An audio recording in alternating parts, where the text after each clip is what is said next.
Welcome back to my YouTube channel. आज की इस वीडियो में हमारा बायो इन्फॉर्मेटिक्स का टॉपिक है use of science and lines to derive phylogenetic relationships. यानी हमने दो स्पेसिफिक टर्म्स यूज़ की हैं, साइंस एंड द लाइंस। और क्यों यूज़ की हैं? ताकि हम इनका यूज़ देख सकें फाइलोजेनेटिक रिलेशनशिप्स को। जब हम देख रहे होते हैं फाइलोजेनेटिक रिलेशनशिप्स को, तो साइंस और लाइंस को हम कैसे यूज़ कर सकते हैं। अब बेसिकली फाइलोजेनेटिक रिलेशनशिप्स हैं क्या? फाइलोजेनेटिक रिलेशनशिप्स ये ऑर्गेनिजम्स के दरमियान रिलेशनशिप है। किसकी बेस पे? उनके पास्ट की बेस पे, एवोल्यूशनरी हिस्ट्री की बेस पे।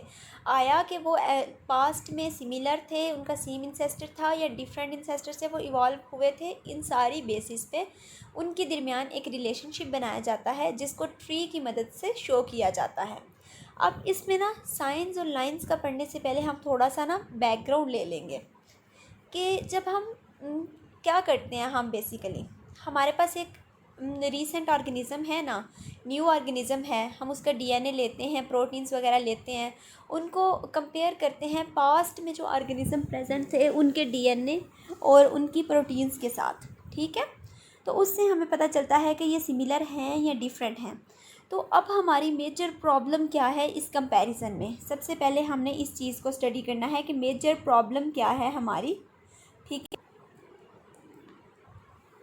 The wide range of variations of similarity. Sometime ऐसा होता है कि हमारे पास सिमिलैरिटीज़ आ जाती हैं, यानी a large number of similarities. एक इंडिविजुअल जो है वो 1000 इंडिविजुअल से सिमिलैरिटी शो कर रहा है। ठीक है, तो वो उससे क्या होता है कि हमारी जो स्टैटिस्टिकल सिग्निफिकेंस है वो कम हो जाती है।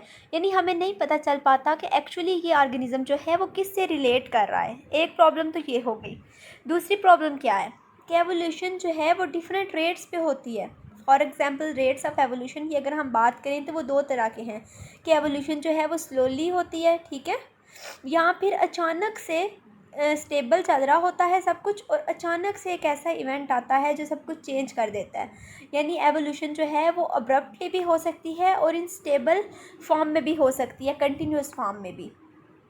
इस तरह हमारे पास जो एवोल्यूशनरी ट्री है उसकी जो डिफरेंट ब्रांचेस हैं उनका रेट ऑफ एवोल्यूशन डिफरेंट हो सकता है। फॉर एग्जांपल ये हमारे पास ट्री है, ठीक है, एवोल्यूशनरी ट्री है, हमने एक बनाया। अब यहाँ पे क्या है? यहाँ पे स्टेबिलिटी है, ठीक है, यहाँ पे कंटिन्यूस वे से जो है ना वो एवोल्यूशन हो रही है, और यहाँ पे अब्रप्ट चेंज आ गया है। इस तरह हमें ये चीज़ें जो हैं वो प्रॉब्लम क्रिएट कर देती हैं हमारे लिए। उसके बाद क्या होता है? समटाइम ऐसा होता है कि सीक्वेंस सिमिलैरिटी जो है ना वो तो बन गई, ठीक है, हमें पता चल गया कि ये ऑर्गेनिज़म जो है किससे रिलेट कर रहा है, लेकिन हमें ये नहीं पता चल पाता कि क्या ये ऑर्डर हमारा ठीक है। कि हमने कहा कि ये ऑर्गेनिज़म पहले ऑर्गेनिज़म वन इसने ये ड्राइव किया, उसके बाद इससे ये वाला ऑर्गेनिज़म ड्राइव हुआ, फर्दर ये वाला ड्राइव हुआ, ठीक है। तो हमें ये नहीं पता कि आया कि हमारा जो ऑर्डर है जिसमें टेक्सा स्प्लिट हो रहे हैं वो ठीक है कि नहीं। अब यहाँ पे ना जो फाइलॉजेनी को स्टडी करते हैं ना उनका एक ड्रीम होता है कि कोई एक ऐसा करेक्टर हो जिसको हम कहें कि अगर प्रेजेंट है तो इसका ये इंसेस्टर है, अगर एब्सेंट है तो ये इंसेस्टर है। तो इसको हम कहते हैं ऑल और नन करेक्टर। ऑल और नन करेक्टर यानी प्रेजेंट है तो हम इसको फलां कैटेगरी में प्लेस कर देंगे, प्रेजेंट नहीं है तो हम इसको उस कैटेगरी से निकाल देंगे। ये तो था हमारा बैकग्राउंड। अब ये जो हमने करेक्टर की बात की ना उसके लिए हमारे पास ना स्पेसिफिक एलिमेंट्स प्रेजेंट हैं कुछ डीएनए में, उनको हम क्या कहते हैं? SINEs and the LINEs. अब ये बेसिकली साइंस और लाइंस एब्रीविएशन किसकी हैं? SINE, short interspersed nuclear elements. Short interspersed nuclear element, उनको हम शॉर्ट वे में क्या कहेंगे? साइंस। और लाइंस क्या है? Long interspersed nuclear elements. यानी एल और एस का डिफरेंस है, बाकी सिर्फ वही है हमारे पास। अब ये साइंस और लाइंस एक्चुअली हैं क्या? ये नॉन कोडिक सीक्वेंसेस हैं जो रिपीट होती रहती हैं, ठीक है, रिपीट होती रहती हैं, नॉन कोडिंग सीक्वेंसेस हैं और यूकैरियोटिक जीनोम बनाती हैं। 30% ह्यूमन डीएनए में प्रेजेंट होती हैं और प्लांट्स में 50%। साइंस बेसिकली क्या है? Short interspersed nuclear elements. LINEs क्या है? Long interspersed nuclear elements. अच्छा, अब साइन जो है ना ये 70 से 500 बेस पेयर लॉन्ग हो सकती हैं, यानी एक साइन जो है उसमें 70 से 500 तक बेसिस हो सकती हैं और उसकी 106 कापीज़ हो सकती हैं एक जीनोम में। लाइंस जो हैं वो 7000 बेस पेयर लॉन्ग हो सकते हैं और 105 कॉपीज़ हो सकती हैं उनकी। अब इसमें जो साइंस है ना वो ज़्यादा इंपॉर्टेंट है क्योंकि वो शॉर्ट हैं और उनको स्टडी करना ज़्यादा इजी है। अब साइंस जो है वो जीनोम में एंटर कैसे होते हैं?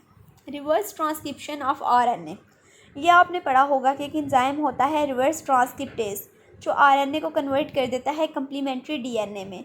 अब वो जो कम्प्लीमेंट्री डीएनए एंटर हो जाता है बाकी डीएनए में, तो वो उसको हम क्या कहते हैं? SINE, short interspersed nuclear elements जो रिपीटेड नॉन कोडिंग सीक्वेंसेस हैं। अब साइन का अगर हम स्ट्रक्चर देखें ना तो उसमें बेसिकली 3 चीज़ें होती हैं। एक 5' रीजन होता है जो ट्रांसफ़र आरएनए की तरह का होता है, एक सेंट्रल रीजन होता है जो ट्रांसफ़र आरएनए से बिल्कुल डिफरेंट है, और एक 80 रिच रीजन होता है जो 5' एंड पे है। 80 रिच रीजन यानी उसमें एडेनिन और थायमिन बहुत ज़्यादा प्रेजेंट होते हैं। अब साइन की हमने पहले बात की कि ये ज़्यादा यूज़फुल है, तो अब ऐसे कौन से फीचर्स हैं साइंस के जो इसको यूज़फुल बनाते हैं फाइलोजेनेटिक स्टडीज़ में? अब हमने उन फीचर्स की बात करनी है। सबसे पहला जो हमारे पास फीचर है ना वो है कि साइन प्रेजेंट होता है या नहीं होता। ये हमने पहले बात की थी ना करैक्टर की, ऑल और नन करैक्टर, यानी करैक्टर प्रेजेंट है या नहीं है। तो ये साइन जो है एक्चुअली वही करैक्टर है जो प्रेजेंट होता है या फिर नहीं होता। अगर साइन एक पर्टिकुलर पोजीशन पे प्रेजेंट है तो हम कहते हैं कि ये ऑर्गेनिज्म जो है ये फ़लाँ कैटेगरी से बिलोंग करता है। पहला तो ये था, साइन प्रेजेंट होता है या नहीं होता। दूसरा, रैंडम पोजीशन पे प्रेजेंट होता है। फॉर एग्जांपल अगर एक फैमिली है ना तो उसमें इस पोजीशन पे प्रेजेंट है तो इस फैमिली के सारे मेंबर्स में साइन की पोजीशन यही होगी, इसलिए हमें पता चल जाएगा कि ये साइन जो है ये फ़लाँ फैमिली के मेंबर की जो करैक्टरिस्टिक है। अच्छा, अब यही बात आ गई कि सिमिलर साइन सेम लोकस पे होगा जिस ऑर्गेनिज्म में, तो उसको हम एक स्पेसिफिक कैटेगरी में रख देंगे। अच्छा, अब साइन इंसर्शन जो है ना वो इरिवर्सिबल है। हम ये नहीं कह सकते कि पास्ट में यहाँ पे साइन था अब नहीं है। अगर एक दफ़ा साइन आ गया तो फिर जो है ना कोई मैकेनिज़्म नहीं है कि साइन जो है वो निकल सकता है उस ऑर्गेनिज़म से। अगर 2 स्पीशीज़ में कॉमन लोकस पे साइन है तो इसका मतलब ये है कि वो आपस में ज़्यादा क्लोजली रिलेटेड हैं as compared to third species जिसमें उस लोकस पे साइन नहीं है बल्कि किसी और लोकस पे है। अब साइंस जो है ना ये सिर्फ रिलेशनशिप्स ही नहीं बताते बल्कि ये भी बताते हैं कौन सी स्पीशीज़ पहले आई हैं। अब देखें, हमने पीछे भी बात की, ये हमारे पास फॉर एग्जांपल ट्री की बेस है, ठीक है, ये 2 ऑर्गेनिज्म इससे इन्वॉल्व हुए हैं, इससे एक और ऑर्गेनिज्म इवॉल्व हो गया। अब इन दोनों में जो साइन की पोजीशन है ना, ठीक है, इन दोनों में जो साइन की पोजीशन है वो सिमिलर होगी as compared to this one. इस तरह हमें ये पता चल सकता है कि कौन सी स्पीशीज़ जो है वो पहले आई, हमें एक स्पेसिफिक ऑर्डर जो है वो मालूम हो सकता है। तो ये साइन के करैक्टरिस्टिक्स हैं जिसकी हेल्प से हम इसको फाइलोजेनेटिक स्टडीज़ में यूज़ करते हैं। इसके अलावा अगर आपने बायो इन्फॉर्मेटिक्स का कोई स्पेसिफिक